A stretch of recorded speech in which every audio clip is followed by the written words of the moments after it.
as a theory and method seminar, and I didn't know what that actually was when Shauna first had to fly around and said, Jerome, would you be interested? I'm like, yeah, sure, I'm pretty much interested in a whole lot of things. I am actually hoping to give you a bit of the theory and the method to let you know that this form of research, as I explain it, has been some of the most difficult, troubling, and life-giving work that I've actually done in my time going back to a doctoral student. I had a conversation with Scott down the hall earlier about some work that he's doing, and he agreed. He's working on a musical play, and we kind of shared the kind of work that's involved. So, and we need Shauna at times to come back up and give me a hand with video, audio. As was pointed out, I'm really fortunate in terms of having a phenomenal collaborative partner on this. And so I readily admit that I've got the most wonderful life partner that I could possibly want. For 34 years, we've kind of adventured the world together, and in terms of our committed relationship, I could choose no one else. But as an academic, this person who I get to work with, I could not only choose no one better, I could be no more fortunate to work with Cranston. So the text is kind of small. Cranston's at Santa Clara University. For those of you who are familiar with the West Coast, it's just outside of San Jose. It's a relatively small liberal arts Jesuit university. And for those of you who are NCAA or NBA basketball fans, it's where Steve Nash played. So in terms of having some connection. So I always tell the story, Cranston, and I'll introduce her just a bit. Cranston and I ended up at an academic conference when I was in my first year of tenure at the University of Manitoba.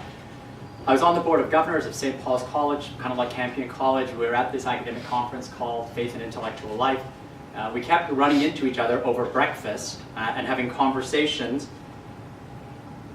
And once I found out she was from theater and performing arts, I'm like, hey, you know what, I've always had this idea, even before I came to the university, that I'd like to do something that gives me a sense of life and living other than just writing another peer-reviewed journal article. We ended up writing a whole bunch of them. I'll put the list up in a while.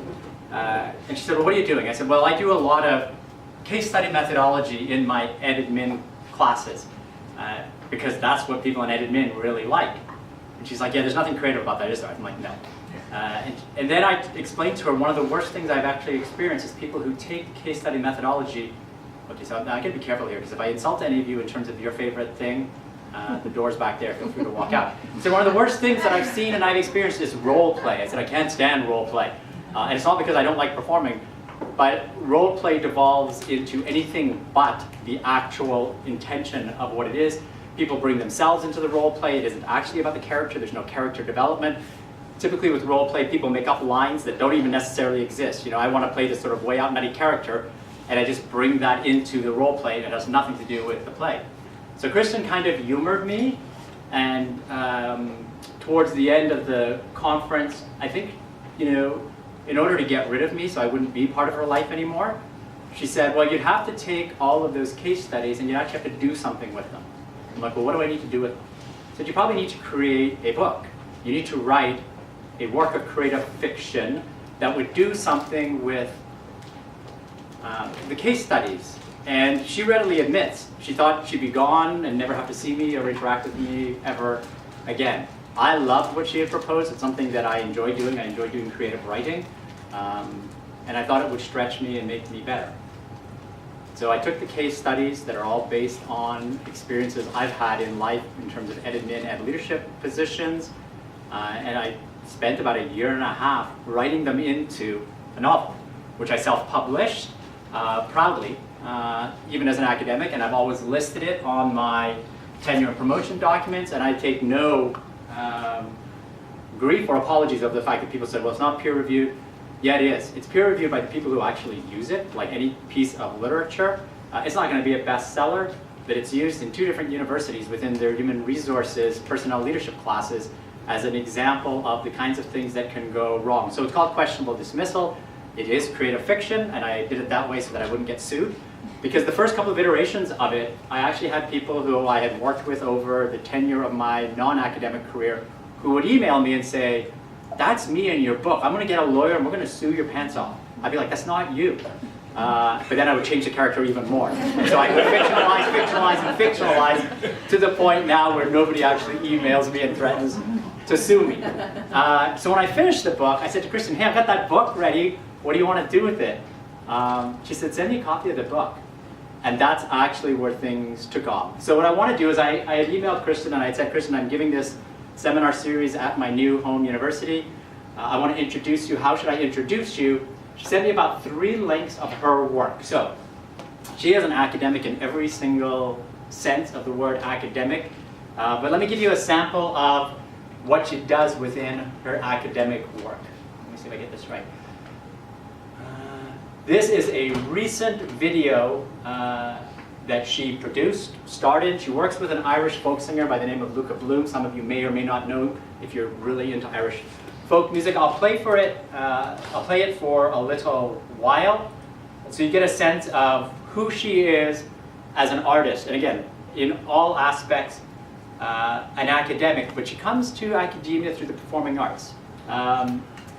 If any of you are familiar with New York University, it is a major mecca for the performing arts.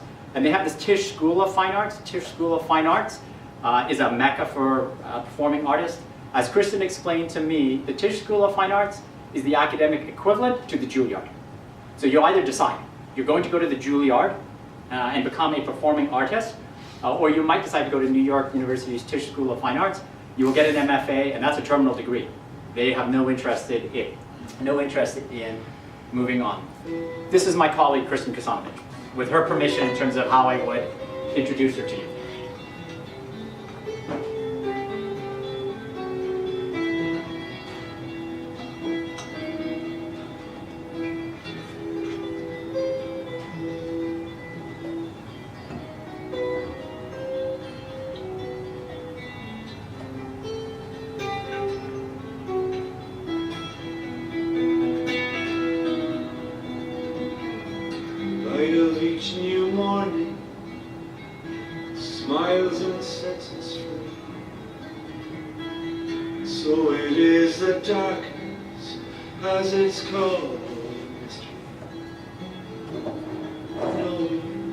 Nobody knows that low melodic song.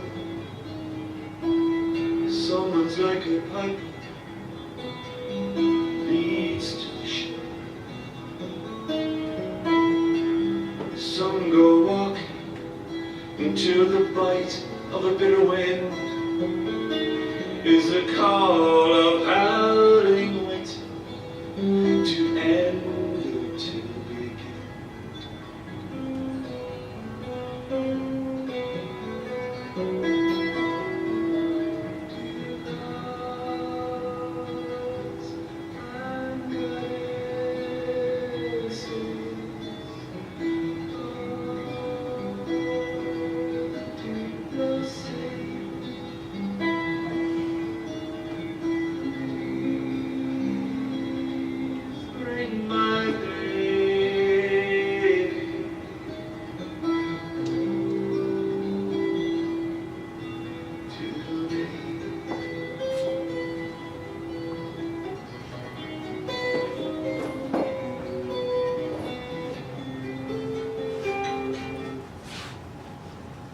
What Kristen taught me early on in terms of this process is every movement, every pause, every step actually tells a story. And so when you want to create something that is in fact artistic, you need to give serious thought to the pauses, the movement, the lines that exist. And she took on this idea of working with me in terms of also educating me. So I describe our work in terms of trajectory. We've been working together probably since 2010 in terms of the initial work. One of the first things she did is she said, Jerome, you need to read. Like, you may have read a whole lot of academic books about research, about leadership, but you haven't read the right work. So she sent me on a wonderful mandatory learning journey, and I did with her. I sent her pretty much everything I had in terms of arts-based educational research that I was aware of. And in the end, I'd say that one of the most profound agreements we came down to was this work done by Johnny Saldana.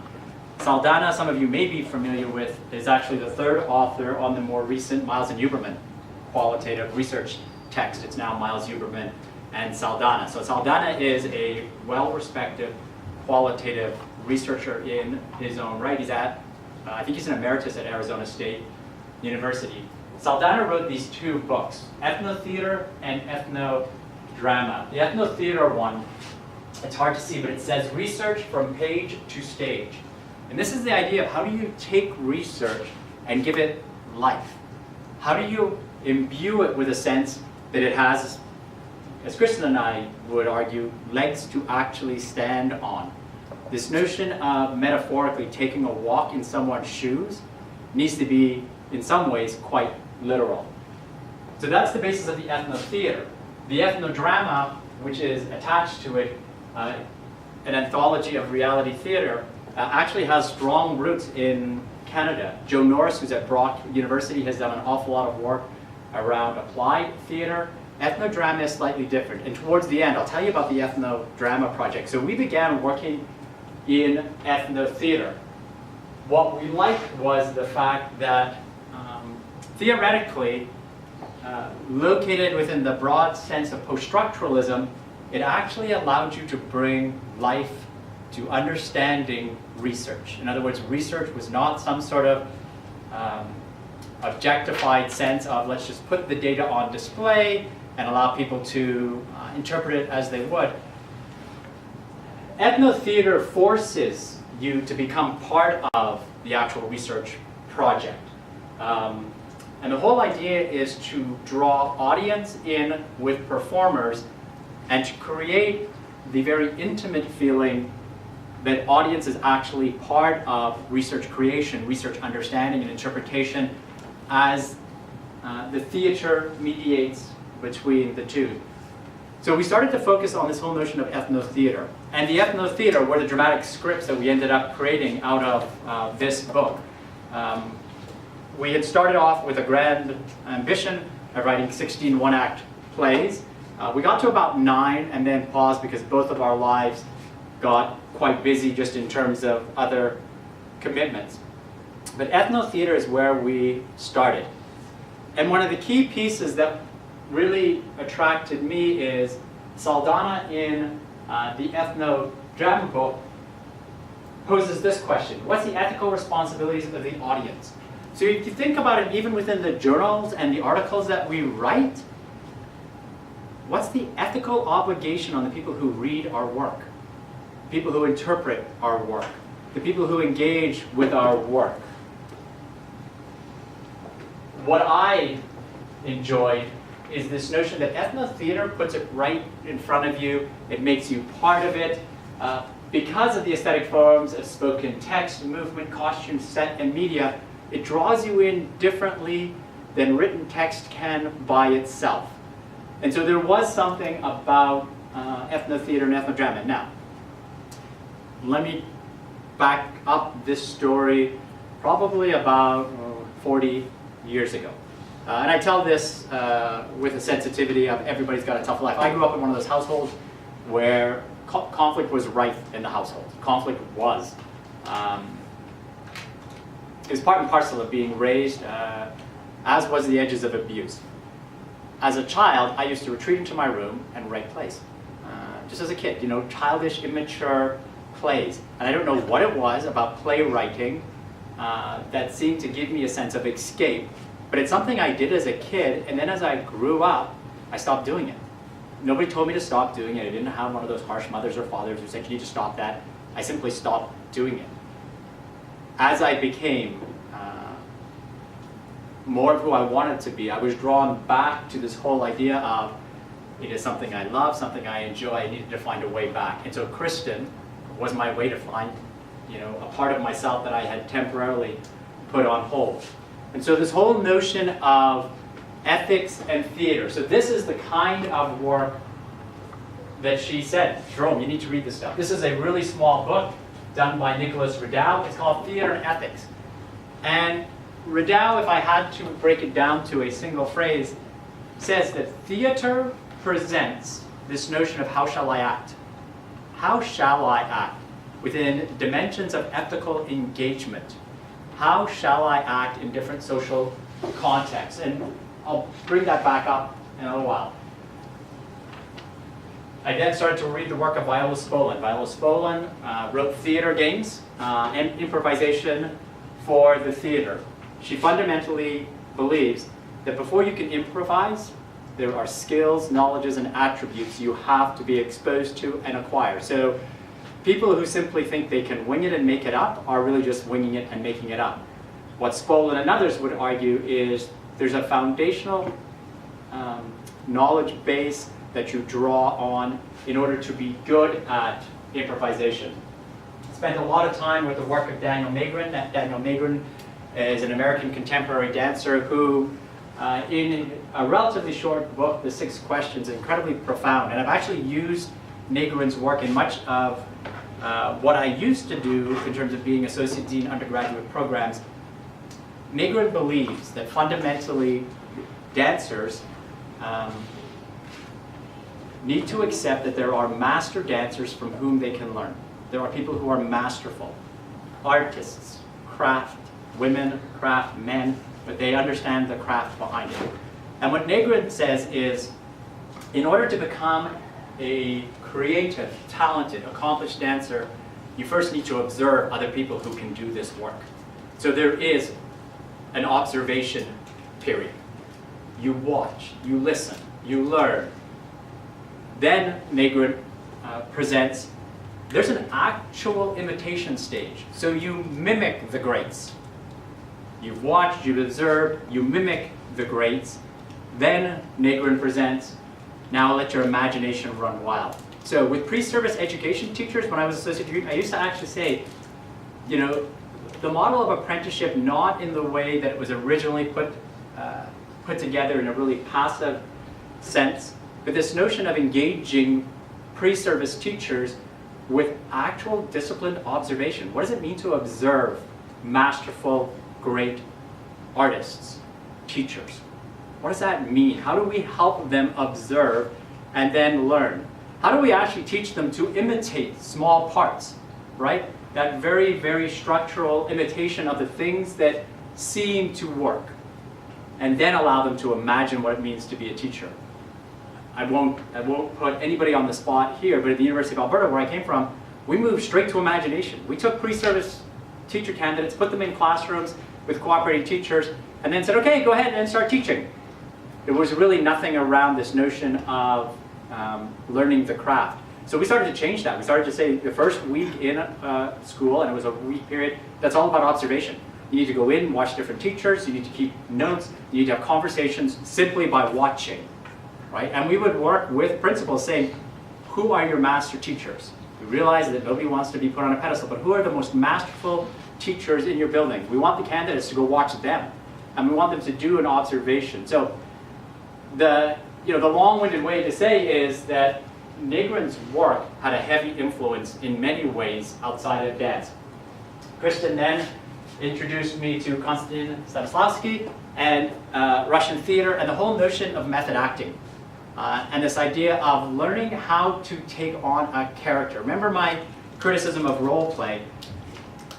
This method acting forces you into a character. It forces you to live in a character that might be quite different than you. You may actually, if you want to understand multiple perspectives, have to take on temporarily someone who's nothing like you. And as uncomfortable as that might seem, there's quite a bit of learning. So when I'll talk about sort of the workshop process that we put together, we will take men and we will say, you're going to play a female character, and you're actually going to play the female character as a woman. You're not going to play a female character as a man would play a woman. You actually have to learn to take on what it would mean to be a woman who has faced oppression and hardship, harassment, has been dismissed, play that character. And then for a moment, just a moment in time, you might actually see what it is that women confront, or people with disabilities, or a person of color. Similarly for a woman. Play this as the character depicts. In some cases, play the racist. As uncomfortable as that is, and you would never be like that person, put yourself in that person's skin and live there for a little while. Put yourself in the skin of the homophobe. Because how are you going to have a conversation with someone if you can't for a moment put yourself in there? So Stanislavski's method approach to theater was incredibly instrumental. Now, all of that to be said, then we ended up back at New York University with the Steinhardt program, who are huge with this notion of educational theater, and the idea that theater is a form of social activism.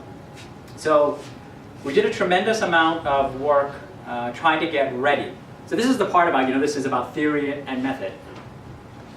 It was a tremendous amount of learning on my part, and like all of you, I'm busy, I got a lot of things going, I couldn't have been happier, and I continue to read quite a bit of the literature that Cranston sends my way. I now find my own, and I send things back to her. Before I show you the video, okay, I'll show you the next video, because this is a video, I think, of the second research workshop we put on. So I tend to be, it would be a stretch to say a critical theorist, but I definitely take on a critical perspective, especially about my own work. Just because I think something's going to work, I actually don't believe it's going to work. So when we approached this method and the script writing, I said, I have no idea if this is actually going to work in terms of engaging people differently. Is it going to be any different than me doing a research study and essentially writing it up in a journal or a book?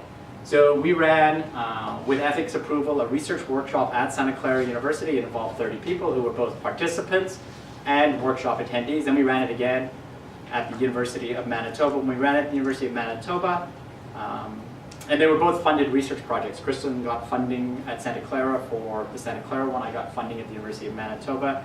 We actually, similar to what Sean was doing, we actually had everybody sign a waiver, and we videotaped the whole process. So what I'm going to show you is what this initial ethno-theater actually looks like. So we ended up creating this whole drama in school leadership program.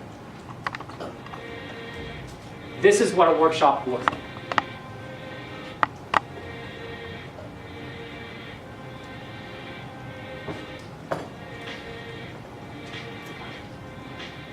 Please adjust the volume.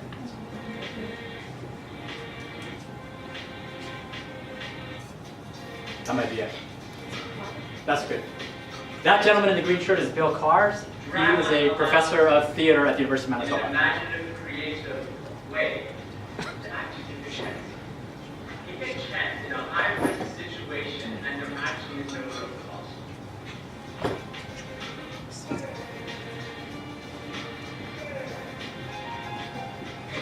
Tell someone what this workshop is about. What we're working on is at the intersection of educational leadership development, the dramatic arts and what kinds of methods they have to teach us, and then ethics.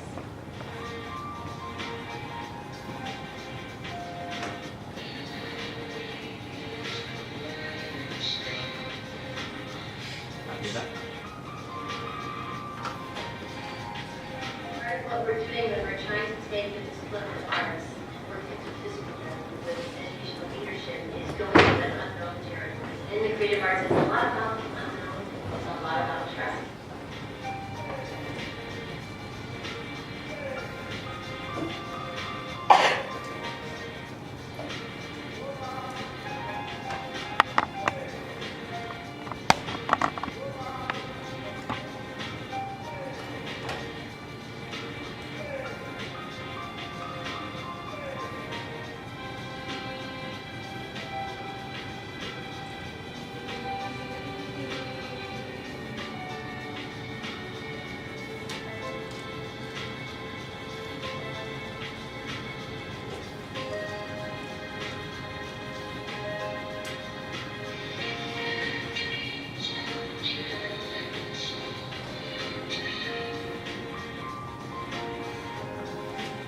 So one of the things that I quite often say with our research teachers are, If they're the exceptional, nobody wants them to be able to teach their life. Why they want to be exceptional? You're going to have to decide.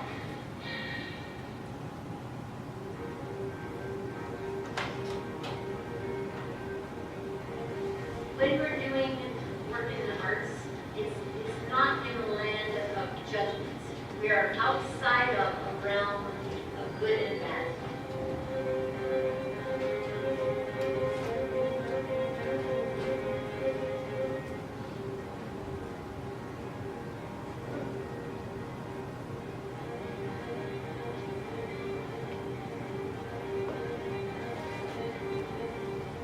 Unfortunately, too often case studies as the role play come down to who's the better actor, who portrays the character better, and you lose. What's the story really about?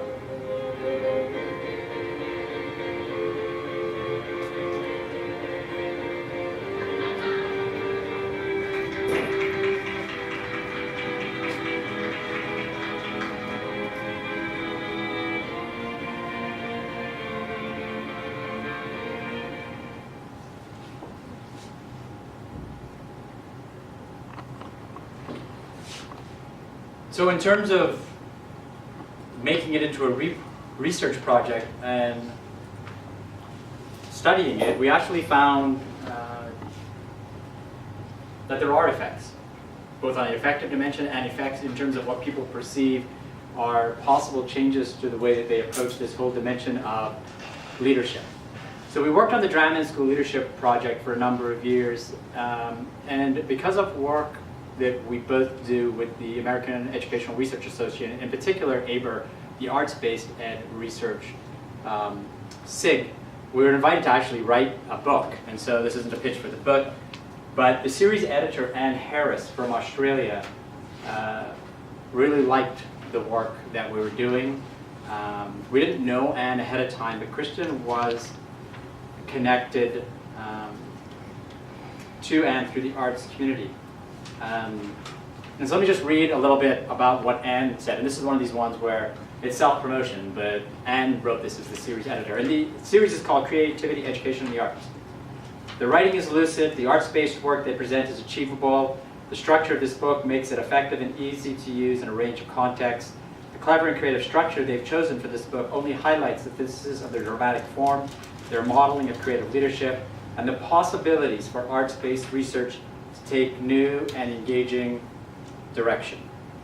So when Kristen and I put this book together, and it talks about the research, it talks about the method, and it's got 3 original plays that we wrote into it, we actually decided to wrap the book in a play itself.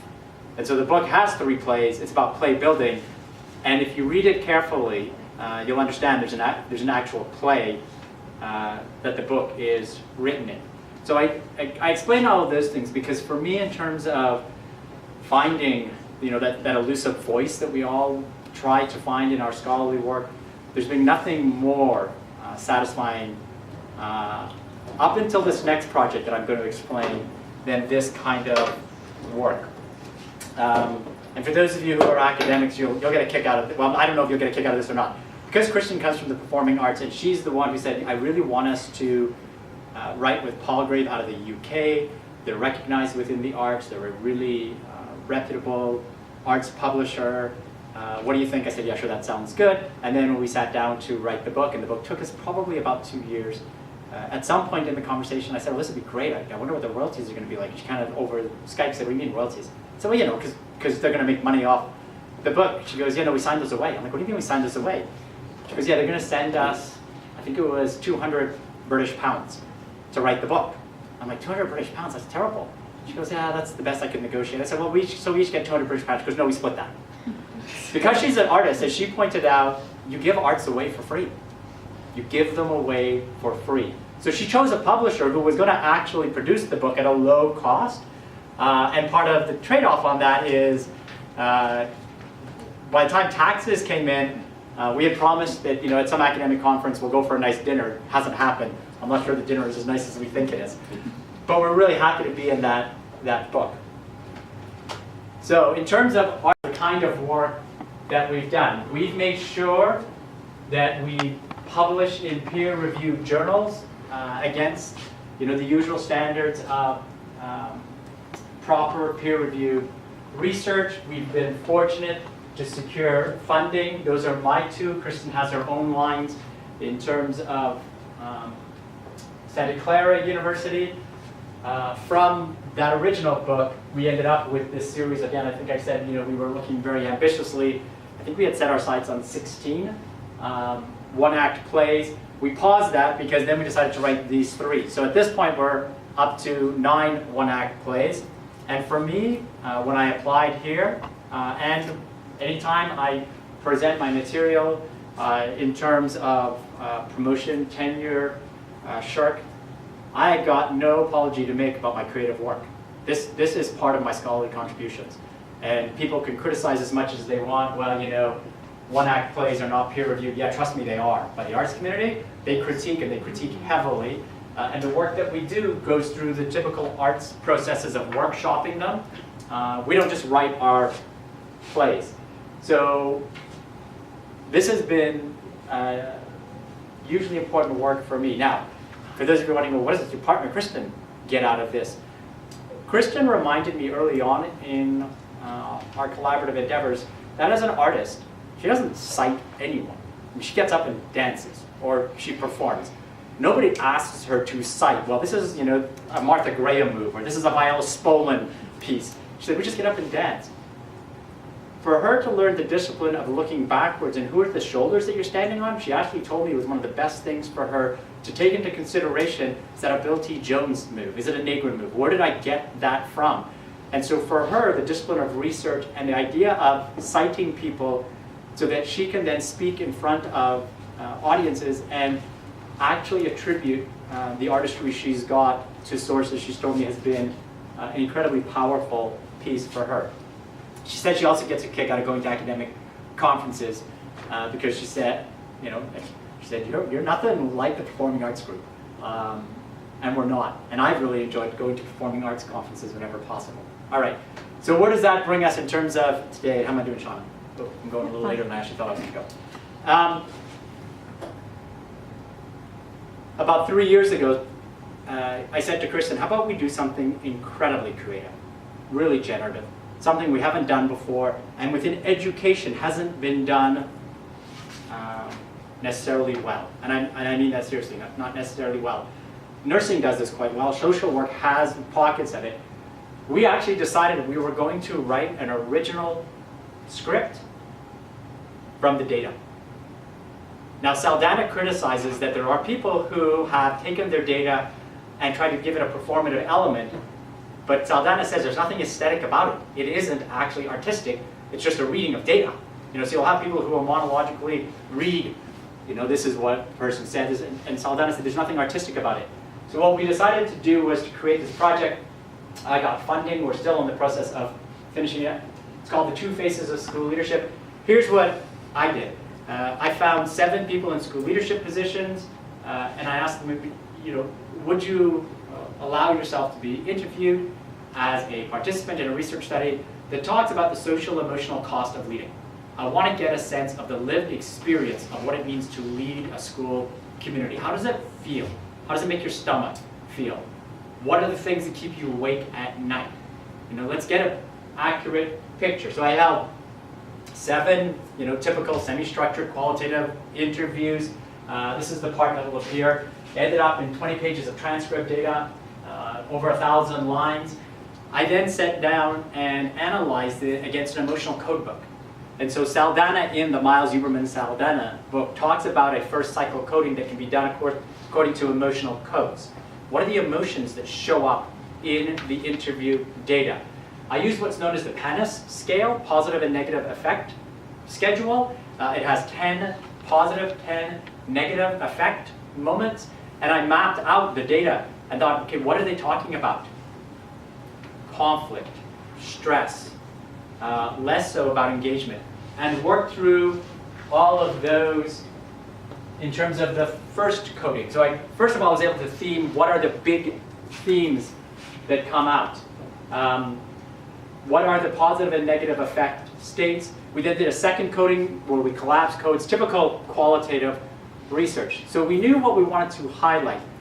And Kristen was always at Santa Clara, and a lot of this was the work that I did, but in conversation with her.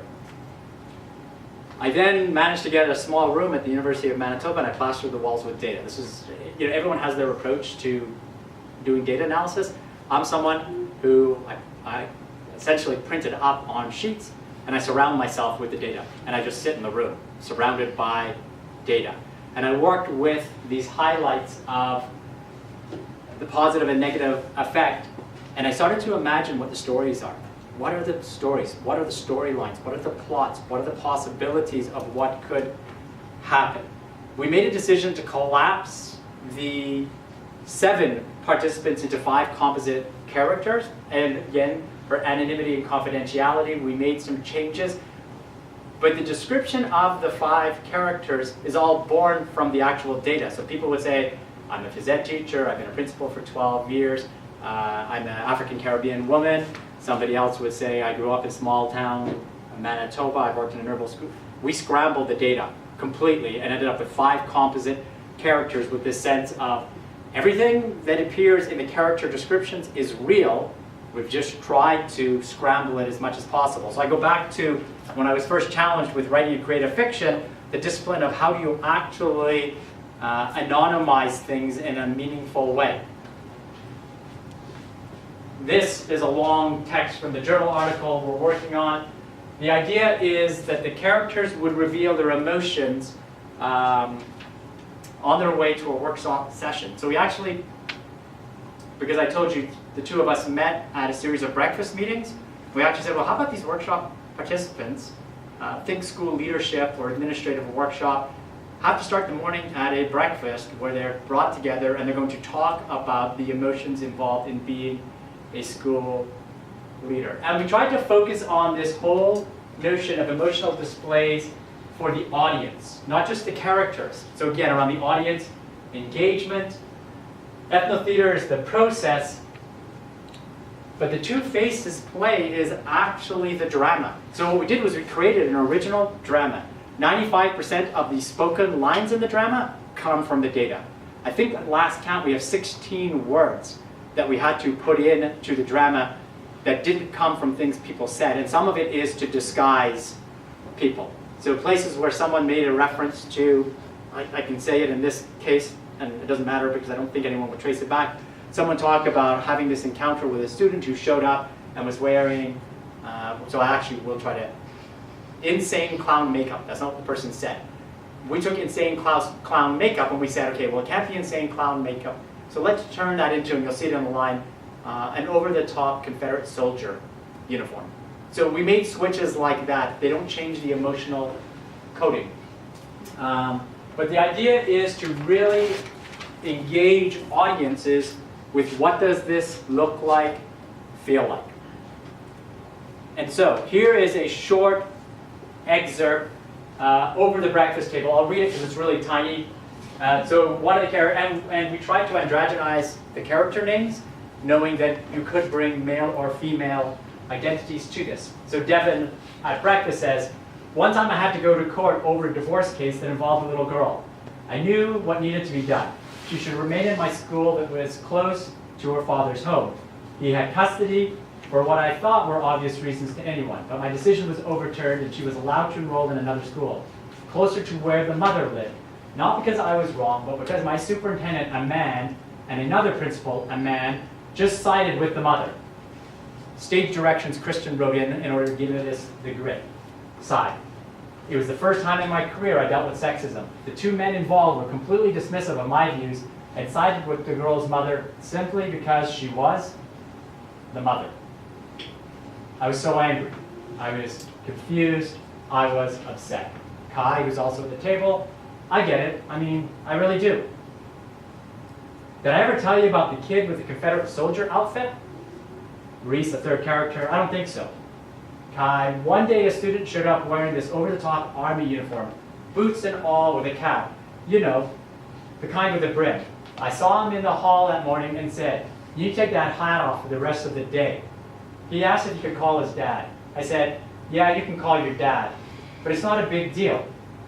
You just need to go put the hat in your locker and then let's get to class. Next thing I knew, Dad was in there, wouldn't sit down. He said, I'm not sitting in this place, wouldn't shake my hand. I said, obviously you're upset. Can we have a chat? He said, I don't want to chat with you. I want to know why you're taking away part of my son's history. I asked, part of your history is to dress up like a soldier at school? He said, yup. That's part of the way of showing gratitude for the fighting men and women, I guess, that they service every day. There's a pause. I said, you gotta help me understand. But right away he replied, you're ruining his life. Don't you know this is what Hitler did? And the play will continue. So that's just an excerpt from the play. With the exception in this section of Confederate soldier, Army uniform, those are the only words that actually didn't come from the data. Now what we've done is we've spliced. You know, I may have taken one day a student from something somebody said in an interview, and then from someone else in the interview, I wrote in from their shirt up wearing, but the composite lines are 100% data. And so what we've done is actually create an ethnodrama. It's still going through the workshopping stage, but we actually have an original ethnodrama that comes, I'd say, close to 100% from the data. It highlights those emotional codes that are represented. The next phase for us before we move this to publication is Cranston will work with graduate students around workshopping it. She's done one take on it. The second take is to actually have graduate students from performing arts at Santa Clara University walk across the stage and say the lines, pause, do the size. The lines may need changing. If they do, I go back to the data, which is I did the last time, and she said that doesn't work. The speaking part doesn't work, doesn't sound realistic, so then I go back to the original transcript data and come up with alternative lines for her. She works on the stage direction. And so the whole goal of ethno-theater and ethnodrama is, you know, in terms of quoting Saldana, aesthetic forum for important ideas about social realities. It is to leverage mind, body, soul, and spirit with what would you do if confronted with the same situation? What would you actually do? Go back to Nicholas Riddell. How would I act? How shall I act when confronted with the exact same pieces? One of the things that we have been asked over and over again by people who are interested in ethnodrama is, why don't you just have people come together in a room and write their ethnodramas? Saldana and others would say, not everyone's life is interesting, first of all. And second of all, not everybody knows how to write their life in interesting ways. And so one of the disciplinary pieces that we've worked on is how do we capture the data in responsible ways. So typical member checking, the script has gone back to the 7 participants. At one point early on, one of the participants said, everyone's going to know this is me. We had done everything we could to disguise it, so we actually had to replace the lines. In terms of a responsibility to the participant, we actually pulled out an entire section that we thought was terrific, but she thought it wasn't so terrific, even though she hadn't spoken the lines. She just said, people are going to think that's me. Back to what I told you, I got the emails from people who said, I'm in your book. I'm like, you're not in my book. It's been incredibly important work. We have a previous piece that was published in Arts Research International, which is out of the University of Alberta. They've already asked for this one to be published, so we have our paper. We're still working in it. And the biggest part of what they want is the actual script.